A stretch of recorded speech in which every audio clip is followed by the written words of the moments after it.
A very good morning to all of you students. कल हम लोगों ने आपको चैप्टर नंबर 5 पंचायती राज के बारे में पढ़ाया था। आप लोगों को पंचायती राज के बारे में पता चला कि पंचायत किस प्रकार से काम करती हैं, ब्लॉक स्तर पे, विलेज स्तर पे और डिस्ट्रिक्ट के स्तर पे। तो तीनों आप लोगों ने पढ़ा था। आज हम लोग पढ़ेंगे कि रूरल एडमिनिस्ट्रेशन क्या है। मीन्स रूलर्स की जो प्रॉब्लम्स होती हैं या रूलर्स में किस प्रकार से शासन किया जाता है, रूलर्स में किस प्रकार से रूल्स और रेगुलेशंस को मेंटेन किया जाता है। तो आज हम लोग गांव के एडमिनिस्ट्रेशन के बारे में पढ़ेंगे, न्याय व्यवस्था के बारे में और कार्यविधि के बारे में पढ़ेंगे कि किस प्रकार से होता है।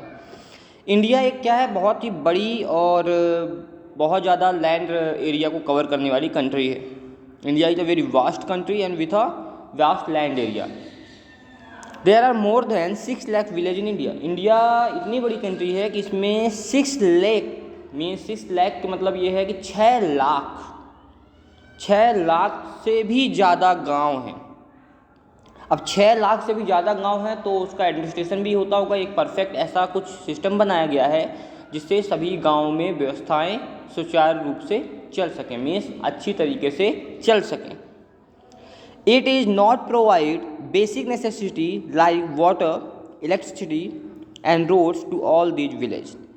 ये एक बेसिक नेसेसिटी को प्रोवाइड करने के लिए केवल नहीं होता है कि आपने वाटर प्रोवाइड कर दिया, इलेक्ट्रिसिटी प्रोवाइड कर दी, रोड प्रोवाइड कर दी और आपका काम ख़त्म हो गया। ऐसा कुछ भी नहीं होता है। ये तीनों तो बेसिक नेसेसिटी हैं, बट इनके अलावा भी एडमिनिस्ट्रेशन होता है। To keep village on track it is necessary to maintain law and order in villages and keep a record of its land and revenue. अब विलेजेस अच्छी तरीके से चल सके, उनका अच्छी तरीके से रिकॉर्ड मेंटेन किया जा सके, इस कारण से हमें क्या करना होता है, हमें जो गांव होते हैं वहाँ पे सही तरीके से नियम कानूनों को पालन कराना होता है। नियम कानून सही तरीके से पालन हो रहे हैं या नहीं हो रहे हैं ये भी देखना होता है। दूसरा, जो आपके गांव का लैंड सिस्टम है, कितनी लैंड है, कितना टैक्स आ रहा है, कितनी खपत हो रही है, कितना नहीं हो रहा है, हर एक चीज़ का मेंटेनेंस, यही एक रूरल एडमिनिस्ट्रेशन का काम होता है। यही एक रूरल एडमिनिस्ट्रेशन का काम होता है। अब हम लोगों ने मान लिया कि रूरल एडमिनिस्ट्रेशन में अभी तक हम लोगों ने पढ़ा था कि सारे फैसले कहाँ हो रहे हैं, सरपंच कर रहा है या पंचायत में हो रहे हैं। अब मान लेते हैं किसी घर में कोई क्या है, विवाद चल रहा है, कोई विवाद की स्थिति है, तो कहाँ जाएंगे लोग। देन डिस्प्यूट होता है किसी भी तरीके से, तो लोगों को कहाँ जाना है, police station. In a case of a dispute in an area of people go to the police station. हर एक एरिया में एक पुलिस स्टेशन होता है।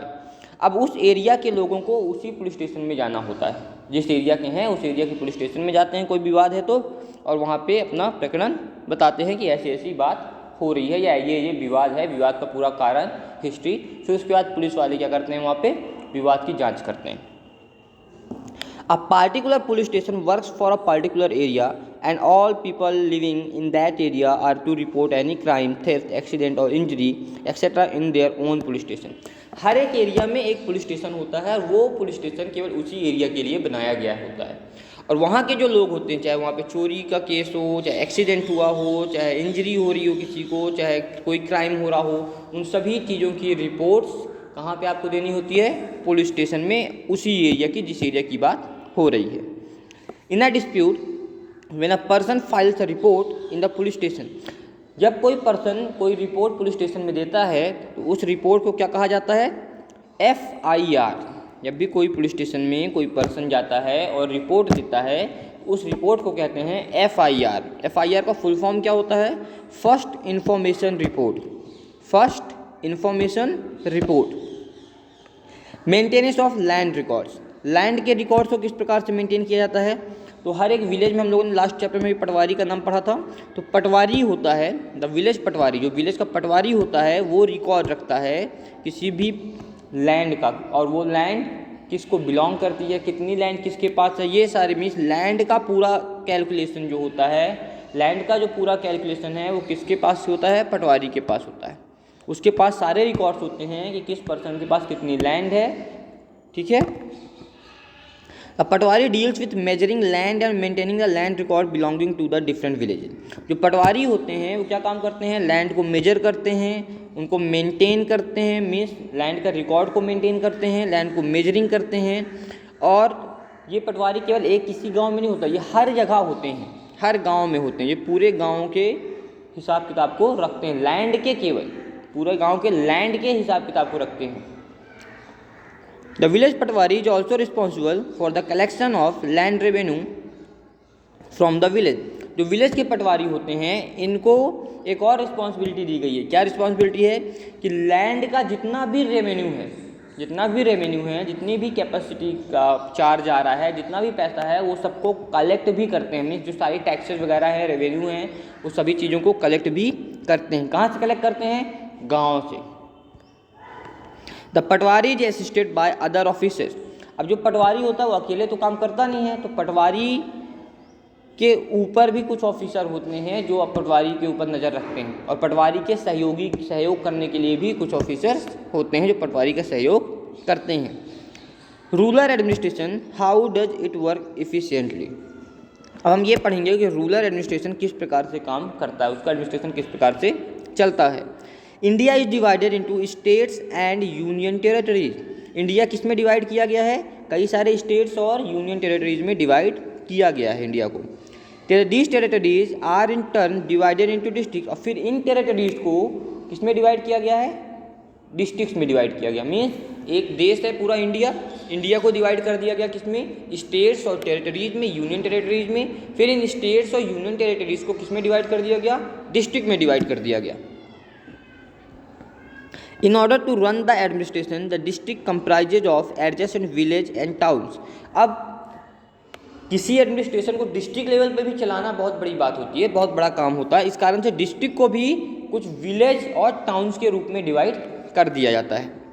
The district headquarter are located at a central place. जो डिस्ट्रिक्ट के headquarters होते हैं वो कहाँ पे होते हैं? डिस्ट्रिक्ट के सेंटर में होते हैं। The revenue department manages all work related to land. ये डिस्ट्रिक्ट में एक रेवेन्यू डिपार्टमेंट बनाया जाता है। ये रेवेन्यू डिपार्टमेंट क्या करता है? ये रेवेन्यू डिपार्टमेंट डिस्ट्रिक्ट के जितने भी लैंड से रिलेटेड वर्क होते हैं, लैंड से रिलेटेड जितने भी वर्क होते हैं, उन सभी को मैनेज करने का काम रेवेन्यू डिपार्टमेंट करता है।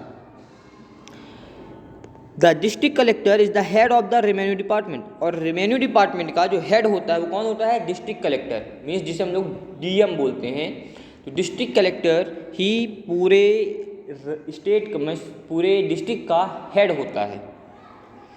Tehsildar, naib tehsildar etcetera assist him in his work. और उसकी मदद कौन करते हैं? तहसीलदार करते हैं, नायब तहसीलदार करते हैं, और भी कई लोग हैं जो डिस्ट्रिक्ट कलेक्टर की मदद करते हैं। इसके बाद हमारा जो लास्ट टॉपिक है वो है Hindu law. Hindu succession amendment act 2005। 2005 में एक अमेंडमेंट लाया गया था, हिंदू लॉ पे एक चेंज लाया गया था। वो चेंज क्या था? इन पहले के ज़माने में क्या होता था, जो पिता की प्रॉपर्टी हुआ करती थी, पिता की जो जायदाद हुआ करती थी, उस जायदाद में केवल बेटों का हक होता था। उसको चेंज कर दिया गया और बेटियों का भी हक उसमें दिया गया। In ancient times only sons got a share in their father's property. पहले के समय पे केवल पिता की प्रॉपर्टी पे उसके बेटे का हक होता था, लड़कियों का हक नहीं होता था। After the Hindu succession amendment act 2005, जब हिंदू का जो लॉ था उस लॉ पे एक अमेंडमेंट लाया गया, चेंज लाया गया 2005 में। तो क्या चेंज लाया गया कि women are entitled to an equal share in their father's property.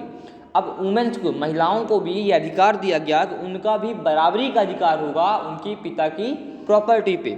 ठीक है स्टूडेंट, ये चैप्टर आपका मैंने पूरा समहाउ नोट्स बनाया है आपके लिए। रूरल एडमिनिस्ट्रेशन की पूरी नोट्स तैयार की गई है जो आपको इस चैप्टर में पढ़ना है, और आपको इस चैप्टर में केवल इन्हीं पॉइंट्स को पढ़ना है। ओके स्टूडेंट्स, ये चैप्टर आपका यहाँ पे फिनिश हो जाता है।